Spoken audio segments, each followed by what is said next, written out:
Boa tarde. Olá a todos, bem-vindos à Tinta da China. Estávamos com a esperança que estivesse um dia de sol, não é? Como tem estado, para aproveitarmos melhor o pátio, mas infelizmente está a chover e nós estamos a tentar dar-vos estas arcadas. Espero que ninguém saia daqui com uma molha. Estamos aqui para nós, é o segundo lançamento que fazemos aqui, estamos muito contentes por vos receber a todos na editora. Obrigada por terem vindo. Estamos aqui para lançar o livro Neoliberalismo Não é um Slogan, do João Rodrigues. É o primeiro livro que fazemos com o João. Estamos também muito felizes com isso e queria começar por agradecer pela confiança. Ele explicará certamente melhor este título invulgar. Vamos passar uma quarta-feira à tarde a falar de economia, não deixa de ser interessante. Aproveito também para agradecer à Ana Draga e à Sandra Monteiro por terem aceitado o convite de apresentar este livro. E pronto, olha, passo a palavra à Sandra, talvez a Sandra, que é jornalista, diretora do Monde Diplomatique, Ana Drago, a investigadora na área da Sociologia. Portanto, estamos todos o João é especialista em economia. Estamos todos apresentados. Obrigada.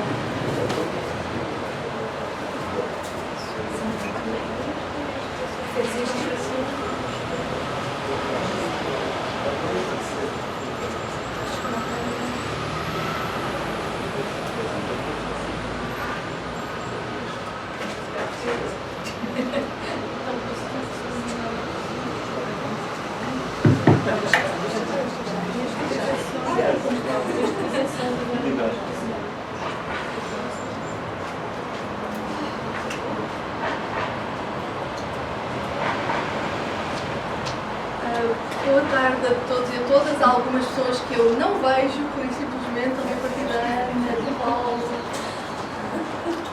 Volto a ver no Luís e no Diogo, mais ou menos. Começo por vos pedir desculpa por este atraso, por a chuva e não saber se íamos ter um sítio obrigado, fez-me ir imprimir as notas que tinha feito. Para não pôr em causa o computador e afinal estamos aqui obrigadíssimos, pelo menos alguns. Bom, eu queria começar por, além de dizer boa tarde a todos e a todas, por fazer dois agradecimentos. O primeiro, apenas anunciar ao João Rodrigues por ter escrito este livro e à Tinta da China por ter editado. Eu penso que este pode muito bem ser o mais importante projeto editorial deste ano e tentarei explicar porquê deste ano editorial. Queria também dar os parabéns à Tinta da China porque nós temos perante nós um objeto extremamente bonito, que nos dá uma leitura muito confortável, que tem um trabalho de edição e de revisão excelentes e que tem uma capa tão bonita e tão atrativa como nos tem habituado as capas da Vera Tavares que está presente. Eu queria começar por dizer que perante o desafio de participar na apresentação deste livro como ele merece, um livro que é um trabalho de tantos anos, com textos iniciados em 2014, apeteceu-me refugiar-me num resumo. E um resumo, ou uma espécie de começar pelos fins, eu faria numa frase. Leiam o livro, a análise é sólida, o autor tem razão, ganhamos instrumentos e forças para transformações necessárias. Boa tarde. Ficava feito, mas se há coisa que de facto se aprende com o João Rodrigues é ter a coragem de dizer mais, mesmo que isso implique tentar acertar, ainda por cima com o autor presente, custa um bocadinho, mas faz-se. Queria fazer uma primeira nota sobre ideias disponíveis.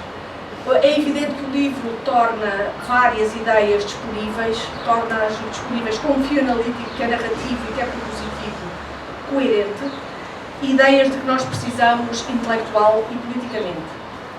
Mas queria começar por vos falar de uma outra dimensão das ideias disponíveis. Há uns anos eu aprendi com o José Reis que nós podíamos explicitar nas apresentações dos livros aquilo que eu sempre achei que muitas vezes as apresentações dos livros tendiam a ser. uma celebração da amizade, uma celebração da partilha intelectual e política, isto é, da camaradagem, que torna possíveis livros, as suas apresentações e muitas outras coisas que fazemos todos juntos. O João é de facto um amigo e camarada de há mais de 2 décadas, não tarda nada, um quarto de século. É daquelas pessoas com quem eu mantenho um diálogo, desde logo político e intelectual, há tanto tempo e que é tão desafiante e tão frutuoso que, se eu o retirasse da equação, nada seria igual no que eu faço. Creio que estão aqui muitos amigos que sentem o mesmo e é também por isso que nós estamos aqui. O João iniciou o seu livro explicitando a importância da ação coletiva para a leitura deste próprio livro. Quem o desafiou, quem o encorajou, quem o leu, quem o opinou, etc. Mas eu gostava de lembrar que no João tudo parte dele. O João nunca chega de mãos a abanar ao diálogo, à conversa, à discussão. Tem sempre uma ideia, uma crítica, uma pergunta, um artigo de jornal, um livro que leu, uma provocação, uma resposta que é preciso dar, que é urgente. E este livro mostra isso no meio das características que o João tem. A relação que ele estabelece entre teoria sólida e vinculação à atualidade, entre a história das ideias, económica e a intervenção no seu tempo, que caracteriza o trabalho intelectual do João, mas também, e portanto como académico, como investigador, como professor, mas também como intelectual público que é. A relação entre a teoria prática e a prática teórica são no João análise, mas também comportamento. Quando acabei de ler o livro, o João talvez não se lembre disso, eu agradeci ao João porque ele me ia poupar imenso tempo. Da próxima vez que alguém viesse com o refrão de que isto, um refrão aprendido, evidentemente, não tem nada de natural nem de espontâneo, de que isto do neoliberalismo ninguém sabe muito bem o que é, ou que é um slogan da esquerda, mas que ninguém se reivindica neoliberal, eu poderia, a partir deste livro, dizer que essa pessoa está enganada, mas que só falaria com ele depois de ler o livro. É verdade que eu espero ter paciência para continuar a repetir argumentos, a desmontar ideias feitas, apesar do livro do João, mas é verdade que este livro, tem que se dizer, marca uma viragem nos instrumentos que estão disponíveis para nós compreendermos o neoliberalismo desde os anos 30 até hoje. Então, o que é o neoliberalismo? No livro surgem várias definições em diferentes capítulos. Elas repetem com variantes. Se fosse música, falaríamos assim de uma espécie de refrão, com tons de improviso do jazz e não propriamente refrão de música pop. Variantes que têm os traços, que mantêm os traços essenciais da análise que ele faz, do seu argumento, da sua tese, podíamos dizer, e que apontam, consoante o capítulo, para aspectos específicos de cada momento da construção do termo, para as controvérsias internas que existem entre diferentes autores neoliberais, para momentos em que surge o neoliberalismo como oposição às conquistas da Segunda Guerra Mundial, do pós-Segunda Guerra Mundial ou à Constituição de Abril, por exemplo, ou então momentos em que está em ascensão, ou até mesmo hegemónico, nos anos 80, nos anos 90, ou para tempos em que é mais contestado por apresentar, como ele diz, e está também essa parte na contracapa, por apresentar um balanço que não é brilhante, como na crise financeira de 2007 e 2008, a altura em que dá origem à sua grande plasticidade teórica e prática, e que é fonte do seu poder, à ideia de que nem sequer existiu. O livro faz uma história de ideias poderosas, se calhar, talvez a única crítica que eu faria à edição é que um subtítulo tão importante só se vê na ficha técnica, e faz esta história das ideias poderosas, tal subtítulo, em primeira mão, sobretudo pelos autores neoliberais fundamentais, antes mesmo dos divulgadores. Apresenta uma história da economia política do neoliberalismo e apresenta alternativas. Vamos ler apenas uma das definições que surge, como disse, vocês vão encontrar muitas ao longo do livro, com pequenas variantes. O neoliberalismo é um poderoso processo político-ideológico de promoção do desencantamento em relação a uma política democrática institucionalmente impotente, através da criação de uma certa forma de economia política supranacional de mercado que se apresenta como irreversível. E destas definições, ou desta definição com as suas variantes, surgem alternativas ou propostas para a sua superação. Como, por exemplo, no parágrafo em que diz: a superação do neoliberalismo implica, portanto, perante o tal desencantamento, reencantar a economia através de alternativas institucionais na escala nacional, onde está ainda a política democrática, reconhecendo os limites dos mercados, subordinando-os às prioridades das comunidades democráticas. Pequeno parênteses, antes de falar um pouco sobre alguns aspectos que aparecem no âmbito destas definições e das alternativas. Convém dizer que as alternativas a um projeto que se apresenta a si mesmo como irreversível, espontâneo, natural, uma marca do fim da história, feito de escolhas neutras, meramente técnicas e sem alternativas ao mesmo, estas alternativas têm sempre que começar antes mesmo das propostas concretas de alternativas políticas e políticas alternativas. Isto é, a alternativa ao neoliberalismo, ao contrário do que às vezes o João como autor sugere, não começa no final do livro, nem apenas a meu ver, nem apenas nas pistas que ele vai deixando ao longo dos capítulos sobre o que seriam essas alternativas. A primeira alternativa anuncia-se no próprio título, ainda há pouco se disse que o João vai explicar este título um pouco enigmático. Eu arrisco dizer que ele anuncia com uma sutil ironia que também o seu livro começa como uma espécie de fecho de ideias que se propõe em reação e oposição e que também aspira a adquirir poder, a mudar as regras do jogo político e económico, para usar expressões que ele utiliza para o próprio neoliberalismo, mas que aqui eu creio que, ao utilizar a frase do título na negativa como utiliza, que há de facto aqui alguma ironia de roubar um pouco os termos da discussão e invertê-los apropriando-se deles. Mas começa, antes mesmo das propostas de alternativas concretas, a definição de alternativas começa na escolha pela abordagem histórica e na escolha de economia política, justamente porque é nesta articulação entre teoria e prática da escrita que vai depois prosseguir em cada capítulo, mas que começa com uma análise histórica, de uma história das ideias deste projeto, que está em ligação de uma das características fundamentais do próprio projeto neoliberal, que é não considerar a história. Então, algumas ideias fundamentais, quanto é que ainda tenho? Algumas ideias fundamentais que eu acho que vale a pena reter. Não vos vou falar da profusão de autores e de bibliografia que o João mobiliza. Acreditem, a maior parte de nós jamais vai ter tempo para ler esta bibliografia. Felizmente o João escreveu. É a partir daí se alguém teve tempo para mobilizar estas leituras, temos a partir dessa análise sobre. Algumas das ideias fundamentais que decorrem desta definição que o João trabalha do projeto neoliberal, e que eu acho que está correta, tem a ver com os vários capítulos que ele apresenta. Fala-nos da longa e da insistente ilustração do neoliberalismo desde os anos 30, com marcos depois nos anos 70. Fala-nos do neoliberalismo como engenharia política supranacional, com tradução na construção europeia desde o início, não é só quando corre mal, desde o início e incrustado também na arquitetura não apenas institucional da União Europeia, mas do euro.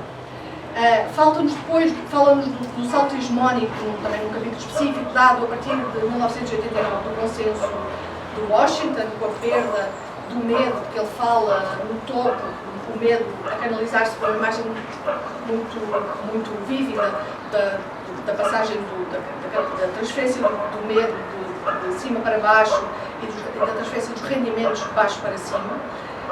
Mas depois fala-nos também da longa incrustação em Portugal, não apenas do consenso de Washington, mas do consenso de Bruxelas, basicamente desde Cavaco Silva, com todas as relações com o universo político, académico, económico, mediático, etc. Falamos das alternativas, apelando para a solução, ou falamos da solução de um dilema da economia. E fala-nos da necessidade de desglobalizar, da necessidade de redemocratizar a escala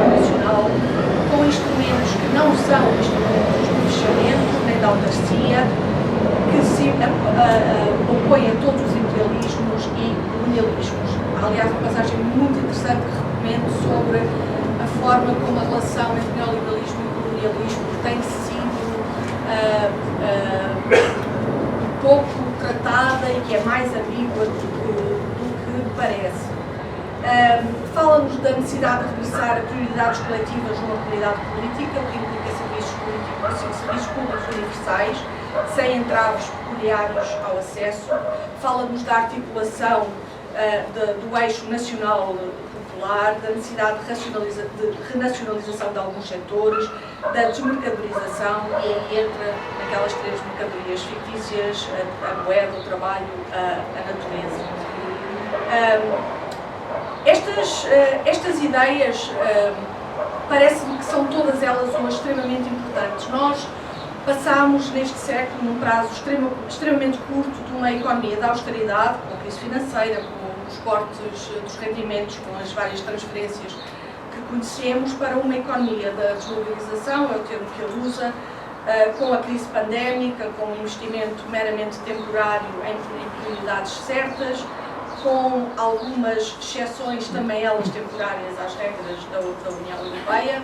Não quer dizer que o nosso governo não considere que, mesmo quando essas regras são aliviadas, que não pode pensar que é de continuar a obedecer-lhes. Mas, de facto, elas foram e mantêm-se este ano aliviadas, as regras relacionadas com o pagamento com o financiamento do déficit e da dívida. Mas passámos rapidamente, ainda mais rapidamente, desta economia da desmobilização para uma economia de guerra, em que rapidamente também as prioridades erradas voltaram a surgir, erradas numa perspectiva de comunidade política que quer defender justiça social. Voltou em toda a sua força à mão direita do Estado, no sentido do Pierre Bourdieu, voltou a militarização, aos problemas que podiam ser de deflação, antes agora são os problemas de inflação, etc. O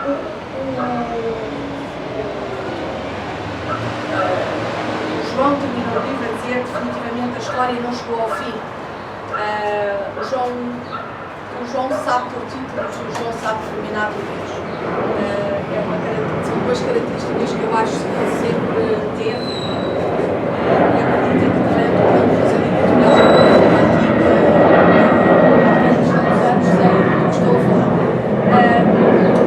E de facto, se nós pensarmos e se nós desejarmos que a história definitivamente não chegou ao fim, a questão que se coloca hoje, parece-me, é de saber como criar massa crítica para encostar ideias e políticas alternativas operando a ação democrática e coletiva de que eu falo. Isto hoje não é nada fácil, no momento em que nós, quase a terminar, não podemos hoje pôr de lado um crescimento da direita e da extrema-direita. O João chama a atenção para que quanto mais abandonarmos a escala da nacionalidade, mais isso será possível. Não podemos pôr de lado uma escalada para um grande conflito mundial, ou mesmo nuclear. Não podemos pôr de lado um aumento da catástrofe ambiental. Algumas alterações na política energética, por muito que fossem necessárias ou difíceis de evitar, estão mesmo já a colocar um problema de uma pegada carbónica muito superior à que existia.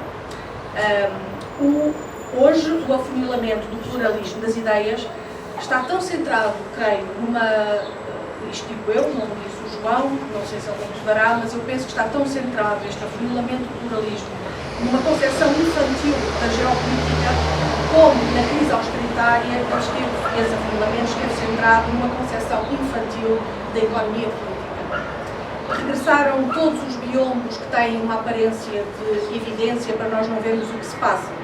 Por todo o discurso político, económico, mediático, repete-se a ideia de que existe o bem e o mal, o mundo é preto e branco, há uma luta entre heróis bons e forças do mal. Repete-se a ideia de que estamos numa situação em que tudo é imprevisível. Afirma-se que nada podia prever o que aconteceu, fosse a pandemia antes, fosse a guerra agora, como se não tivessem sido feitas escolhas que possibilitaram e favoreceram estas inclusões. E poderão continuar a favorecê-las no futuro. Repete-se por todo lado que estamos numa situação de grande incerteza para justificar que não se pode investir, não se pode fazer mais investimento público, não se pode aumentar mais salários, etc., como se as escolhas que estão a ser feitas tivessem resultado resultados imprevisíveis e não se tivessem a fazer escolhas que, de facto, aumenta a crise social e ambiental. Eu creio, para terminar, que este livro é, de facto, realmente instrumental. Se o quiserem vender com o neoliberal, digam que é meramente instrumental, para os combates da atualidade e para os combates pela desincrustação social e democrata do neoliberalismo. E agora é usar. Como vê, aquilo que eu queria dizer resumia-se na primeira frase que disse e por isso agradeço a vossa paciência. Obrigada, João.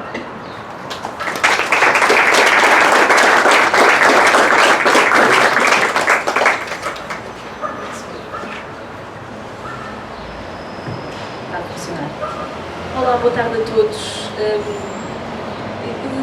confesso que quando o João fez este pedido do livro e recebi o livro em casa, fiquei com algum receio. A propósito é que o João pedia a alguém que fez um curso de estudo na área da sociologia e embarcou depois por uma área, enfim, obscura como estudos urbanos, iria poder apresentar e contribuir para um debate sobre economia política. E no exato momento em que comecei a ler o livro, percebi a gratidão. A gratidão que todos nós devemos ter em relação ao João por ter conseguido sistematizar uma leitura do projeto político do neoliberalismo de forma tão organizada, sistemática, clara para quem não domina, em particular, o jargão da economia. E, portanto, a minha primeira palavra é obrigada por este desafio de estar aqui hoje a falar e obrigada pelo livro.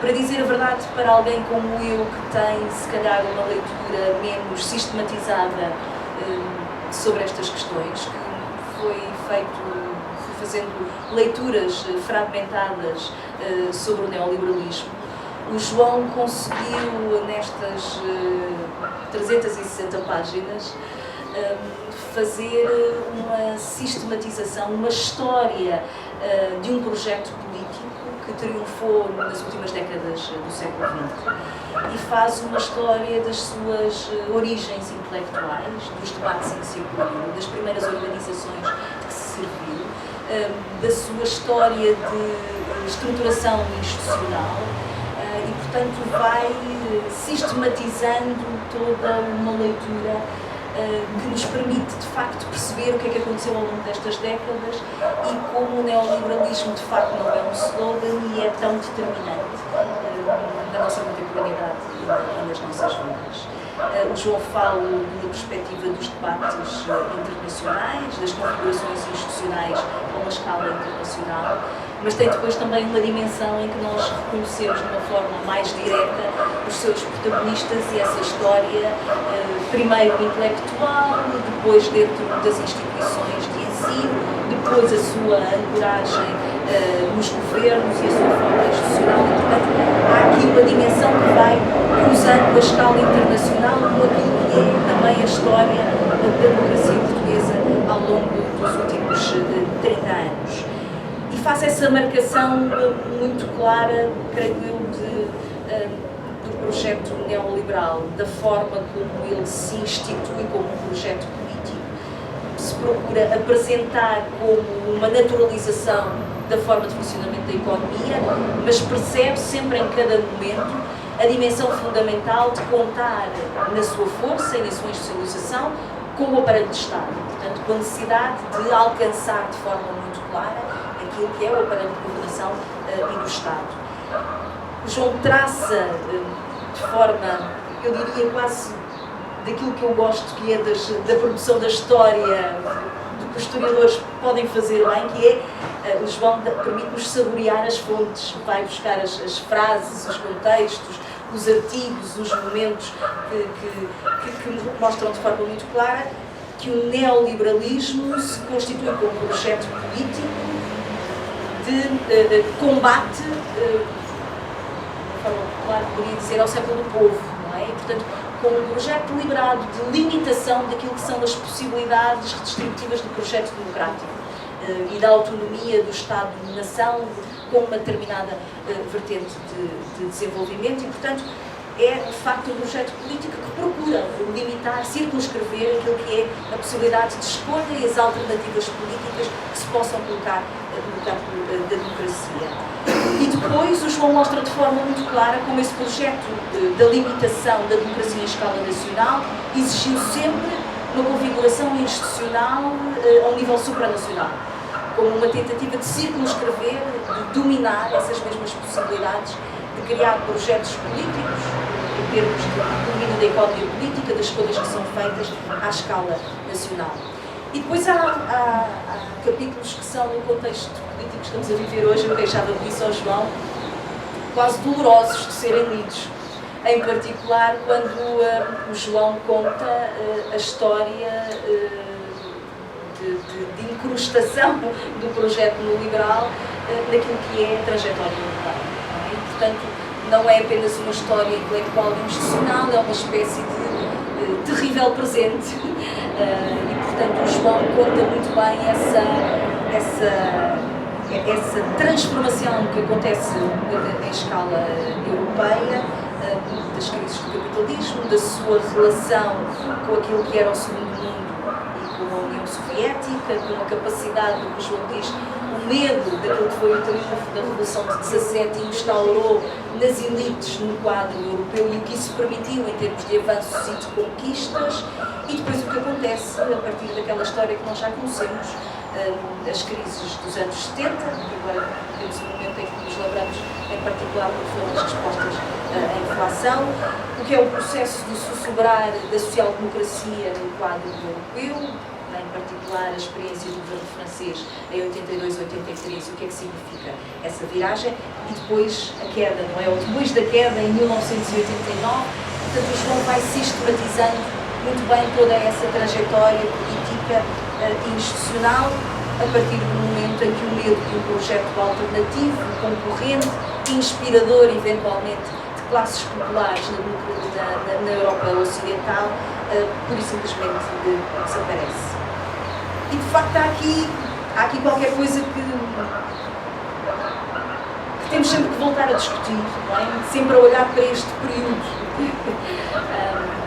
Há um livro que eu gosto muito e que vou revisitando de tempos a tempos, do Wallerstein e do Arrighi, que se chama Movimentos Antissistémicos, em que eles, na verdade há ali uma altura em que eles dizem, quer dizer, a Revolução de 17 acaba por influenciar não só toda a história do século XX, mas em particular pós-guerra. E há uma leitura que eles fazem que há um momento em que o projeto socialista, na verdade, praticamente triunfou. Não triunfou completamente, mas as sociais-democracias estão no governo da Europa Ocidental. A leste temos a União Soviética com a sua proposta das repúblicas socialistas, e os movimentos anticoloniais estão fortemente ancorados no projeto socialista, desenvolvimentista e independente. E, portanto, há aqui um momento em que aparentemente o movimento socialista ganhou uma hegemonia imensa. E, na verdade, é na luta contra esse triunfo do projeto socialista que nós podemos interpretar toda a história do processo de institucionalização do neoliberalismo. Continuando por esse livro do Wallerstein e do Arrighi, há uma outra discussão que eles têm que me interessa e que tem a ver com o horizonte que o João propõe no final do livro como avanço. A ideia de que temos que regressar a um projeto com uma forte vertente nacional desenvolvimentista, que a capacidade que temos de resgatar a dimensão do Estado-nação é aquilo que permite relançar o projeto democrático. E o Wallerstein e o Arrighi, digamos que fazem uma breve discussão em 2 ou 3 parágrafos sobre um debate teórico que foi sempre atravessando, se calhar, o pensamento marxista durante 2 séculos, que é se a modernidade é a ideia de que o povo faz a história, o que é o povo? O povo, a comunidade política, reconstitui-se no campo da capacidade de provisão coletiva, e, portanto, nas relações de trabalho, falamos de um povo com capacidade emancipadora ao nível das relações de trabalho, que é aí que o podemos encontrar, ou é na dimensão cultural, identitária, ligada ao território e à nação. E o Alessandro e o Arrighi resolvem aquilo muito rapidamente. Dizem, ao longo da história, os movimentos antissistémicos que conseguiram transformações verdadeiras de sentido emancipatório sempre misturaram uma dimensão de classe e uma dimensão de nação, porque queriam conquistar o Estado.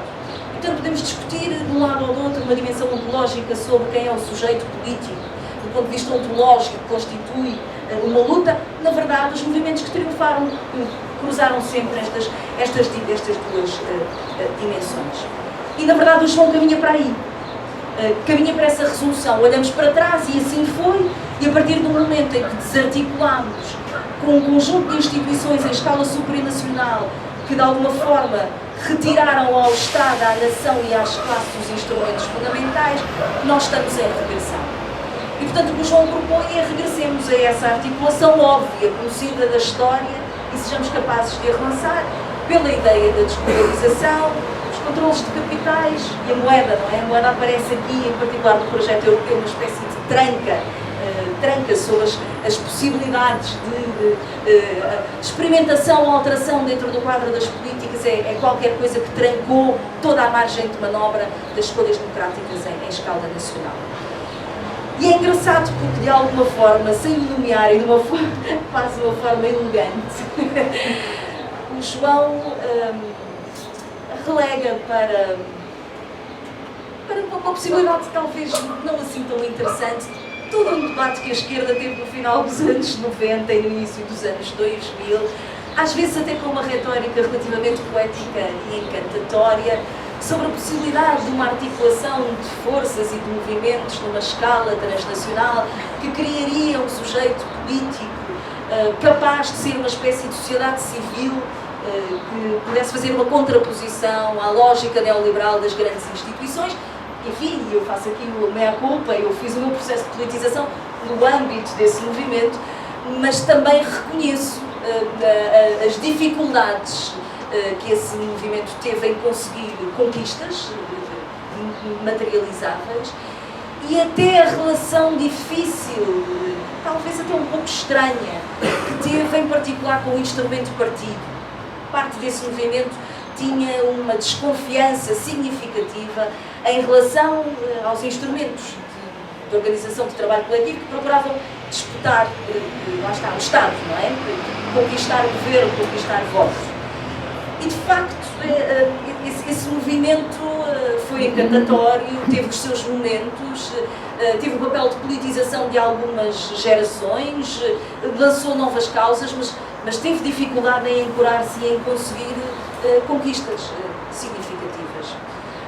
O meu problema é se a escala nacional, é se nós dispomos, e esta é a minha questão para o João, é se esta ideia que aparentemente, do ponto de vista intelectual, lógico e histórico, de reencantamento da relação entre classe e nação, exatamente porque ela pode vir a ser instrumentalizada e está a ser instrumentalizada pela direita reacionária, e se a esquerda tem capacidade de fazer essa disputa e conseguir voltar a articular os dois projetos numa lógica emancipatória, é se nós dispomos dos instrumentos necessários ao nível das subjetividades para conseguir fazer esse projeto.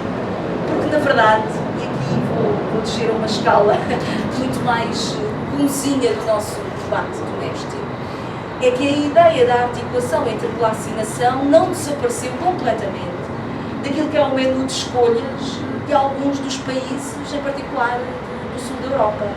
Portugal continuou sempre a ter, durante o tempo do processo político de incrustação do projeto neoliberal, um partido político que fazia exatamente essa proposta continuadamente, sucessivamente. Era sempre essa a aposta de reencantamento da articulação entre classe e nação, no sentido de um projeto de desenvolvimento autónomo e próprio. E mesmo assim, esse projeto foi-se esgotando, foi-se tornando mais difícil de existir, de prosseguir. E portanto esta é a minha dúvida, é se este projeto, que aparentemente é isso, tem toda a lógica intelectual, política, tem a razão histórica do seu lado, se ele é execuível, que instrumentos nos faltam, como é que isto se faz. E, portanto, num contexto de algum pessimismo que pelo menos eu vivo no momento político que estamos a viver, eu se calhar começaria, não sei se pela escala nacional, mas pelo reencantamento do projeto político de classe. Eu tenho a percepção que no momento em que estamos todos relativamente, não falo por mim, perdidos em relação a como andar em frente, que o regresso de uma capacidade que enuncie um conflito de classe absolutamente determinante no nosso cotidiano e nas nossas vidas, hoje em dia, em Portugal, é um caminho que é necessário fazer. Há um investimento nas lutas do trabalho que eu acho que tem que regressar e, portanto, entre classe e nação, eu diria que, de momento, as lutas de classe são talvez mais possíveis de reencantar do que a escala nacional. Não sei. Isto é uma pergunta e não tenho a certeza sobre a resposta. Obrigada. Desculpe.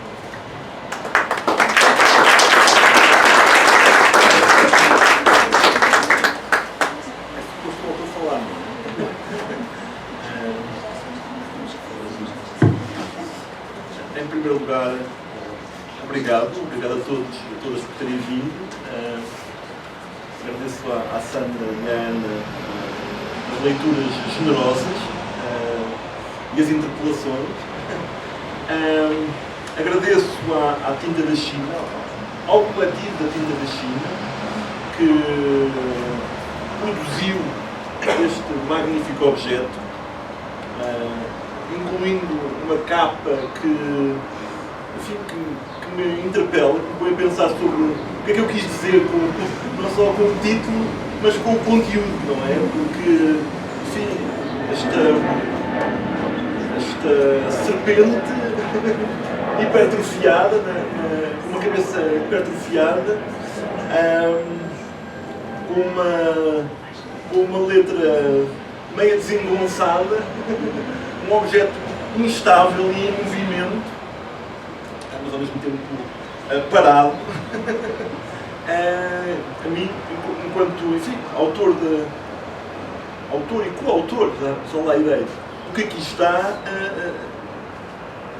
interpela-me. E além disso gosto deste tom amarelo e verde, que tem uma tonalidade até brasileira. E no Brasil bem sabemos como para a esquerda brasileira o facto dos setores bolsonaristas terem feito da bandeira brasileira o seu símbolo criou inúmeros problemas com o próprio uso da bandeira, que apesar de tudo em Portugal nós não temos.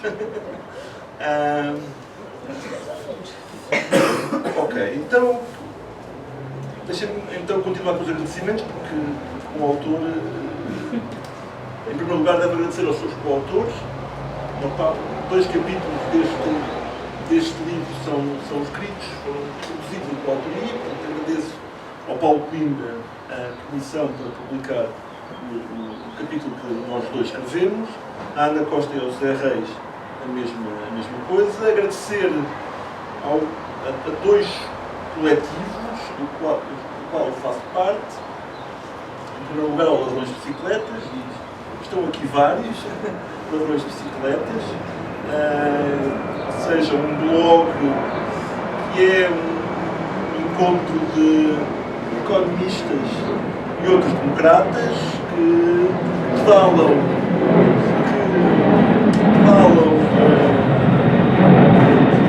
há mais de uma década e mais. Tem servido para testar sob a forma de notas algumas ideias, para colocarmos também entre nós algumas ideias sobre os assuntos e há um diplomático à edição portuguesa, há um coletivo, ou seja, a Sandra Monteiro, que todos os meses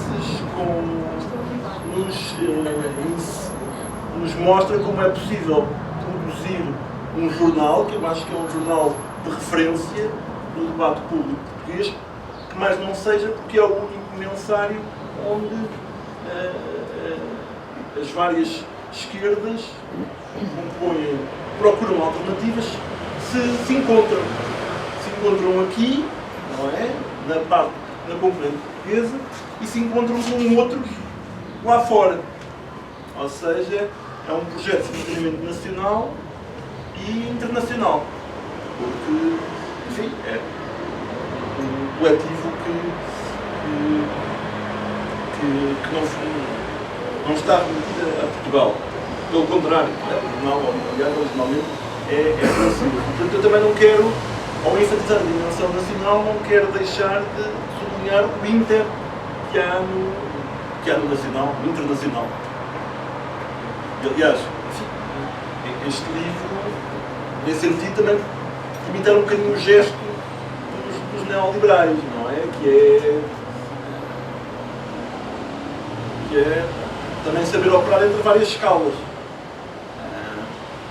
Imitando esse gesto, mas também ao mesmo tempo percebendo aquilo que eles em geral, sempre enfatizaram. É que o Estado Nacional é um instrumento potente para transformações muitas vezes indesejáveis. Portanto, e também dessa forma, ao ler os autores neoliberais, perceber como eles, de forma presciente, muitas vezes, identificaram mecanismos, às vezes melhores, de forma melhor e mais clara do que os seus adversários. Ou seja, identificaram alguns mecanismos, precisamente perceberam a potência do que o Hayek, em 1949, chamou a utopia socialista. E, aliás, ele apelava aos liberais para imitarem os socialistas. No sentido, foi a coragem de ser utópicos que lhes deu a capacidade de atração. De alguma forma, também é esse convite a ler os autores com os quais nós não concordamos, porque muitas vezes eles pensaram mais e melhor do que nós. do que aqueles que temos perdido, não é? Ou seja, porque identificaram mecanismos e tiveram, obviamente, não só mérito intelectual, mas capacidade política. Sem deixar de perder o sentido crítico, ou seja, sem deixar de identificar, acho eu, na medida das nossas possibilidades, o que é que essa ordem, que tipo de desordem é que essa ordem neoliberal foi produzindo. E nesse sentido eu inverti um bocadinho aquela famosa frase, não é? Do pessimismo da inteligência e do otimismo da vontade. Eu acho que podemos ter otimismo da inteligência, não é? No sentido de sabemos hoje mais evidências em relação às consequências negativas dos processos de neoliberalização, aumento das desigualdades, crises, choques políticos e geopolíticos, ou seja, vai longe a ideia da paz pelo comércio, já está distante a ideia da paz pelo comércio, pela criação das interdependências, não é? Essa ideia também está hoje a ser posta em causa, mas temos razões para estar bastante pessimistas ao nível da vontade, não é? Aquilo que a Ana Drago chamava as subjetividades, enfim, estamos em 2022, não é? E nunca fomos tão fracos.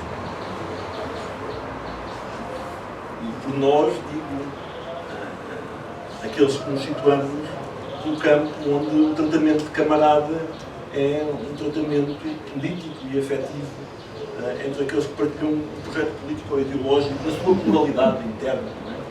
Há múltiplas formas de designar palavra camarada, que é uma palavra que eu gosto muito, porque implica uma noção de partilha, não é? Partilha de um projeto. Embora as formas organizativas não quais essa palavra se declina, depois podem ir variando. Eu gosto muito desse tratamento, uso esse tratamento, e esse tratamento para mim faz todo sentido. Para esses que usamos, para aqueles que nós que usamos a palavra camarada, a situação não preciso vos dizer qual é. Se a pessoa é Maia, não preciso vos dizer como Maia ela é. Portanto, nesse aspecto, não tenho nada para vos propor, a não ser que vamos trocando umas ideias sobre os assuntos, com a certeza, porém, de que as lutas de classe se declinam de múltiplas formas, incluindo a forma nacional.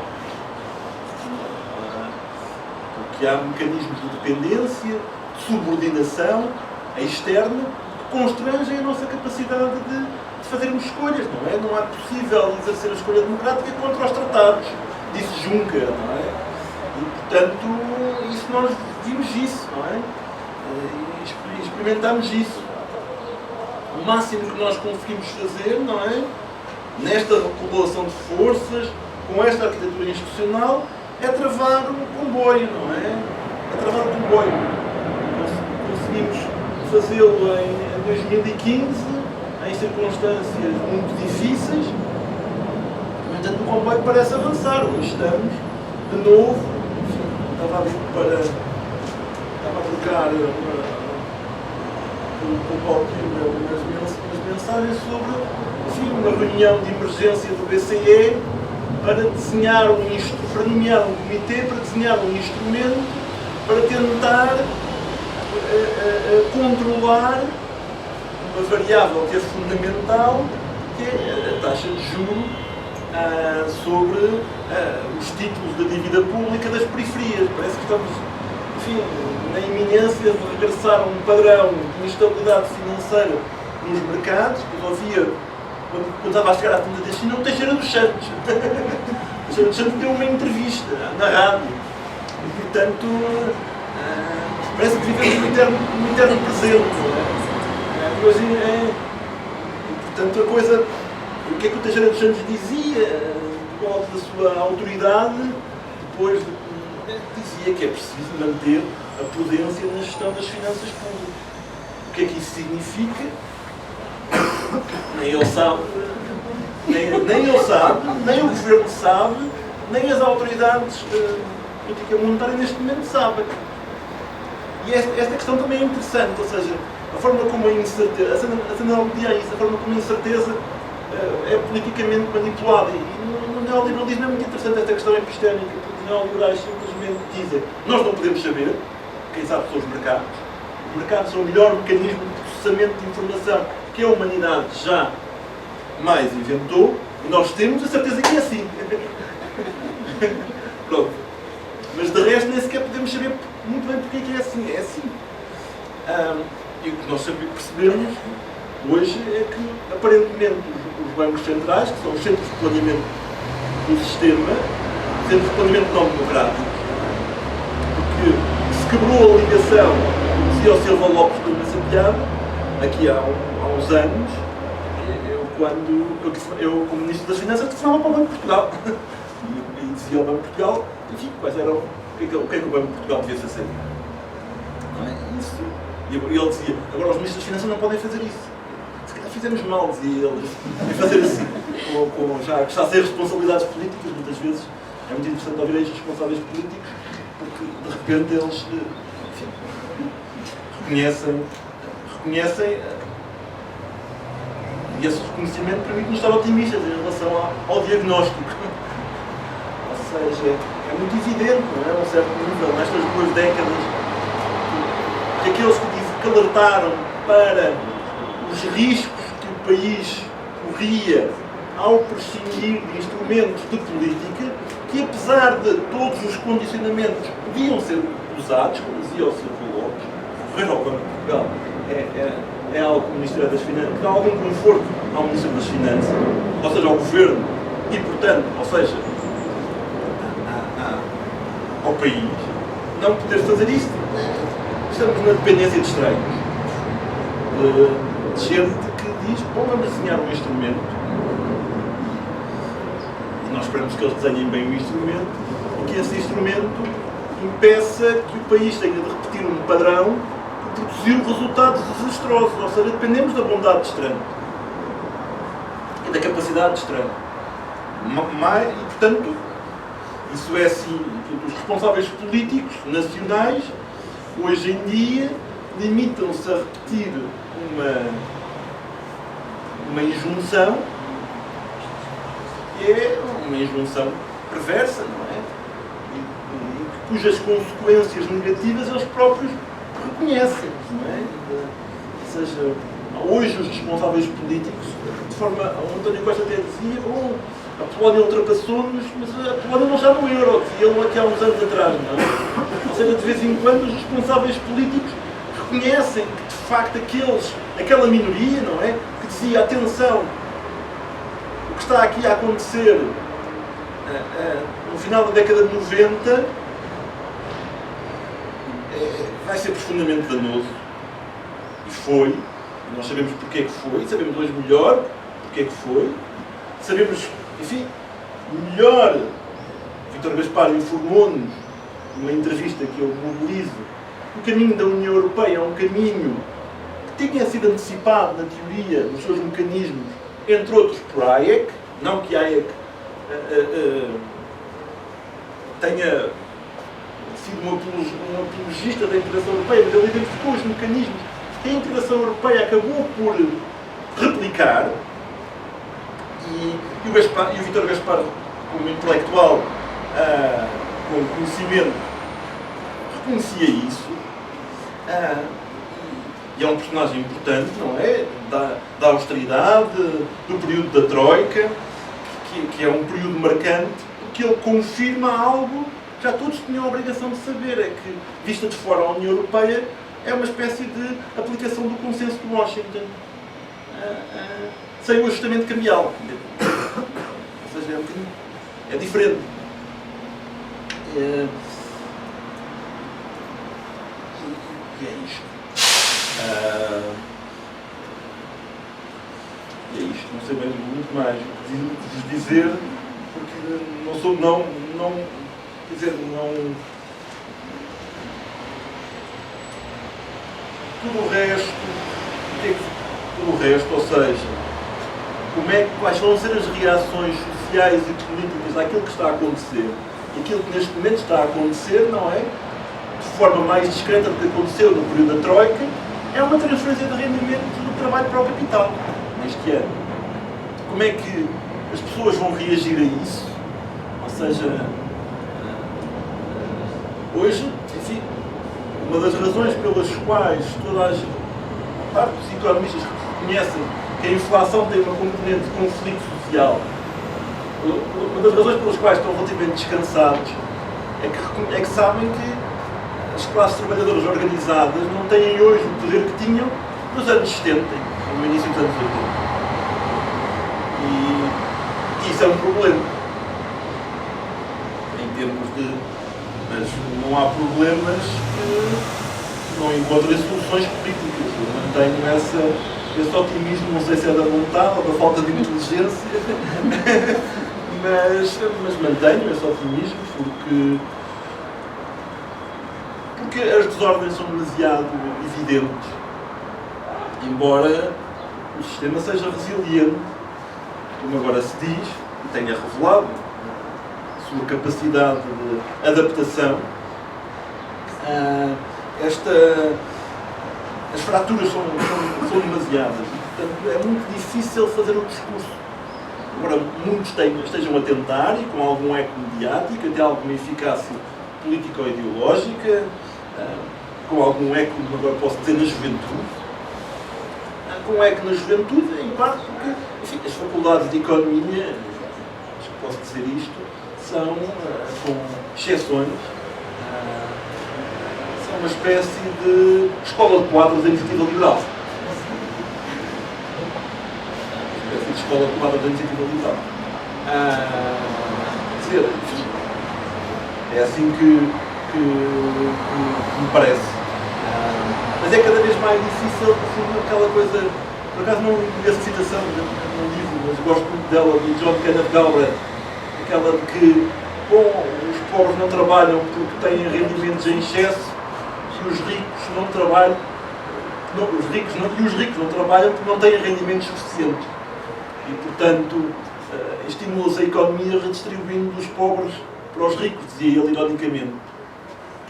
E essa redistribuição, que de facto ocorreu, e tem ocorrido, e que está neste momento outra vez em curso, depois de ter sido, no caso português, enfim, não revertida, mas pelo menos atenuada e parcialmente revertida, essa redistribuição está inscrita na lógica da situação e na lógica da União Europeia.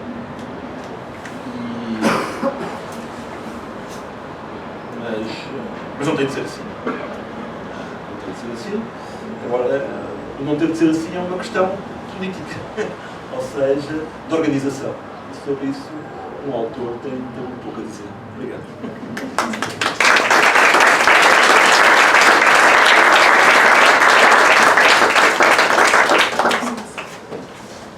Obrigada, João. Obrigada, Ana. Obrigada, Sandra. E obrigada a todos. Acho que o autor está disponível para autógrafos, para abraços, para o que quiserem oferecer. Não é? Obrigada. Temos também ali, se querem ver um copinho de vinho, uma bolachinha, um sumo de maçã.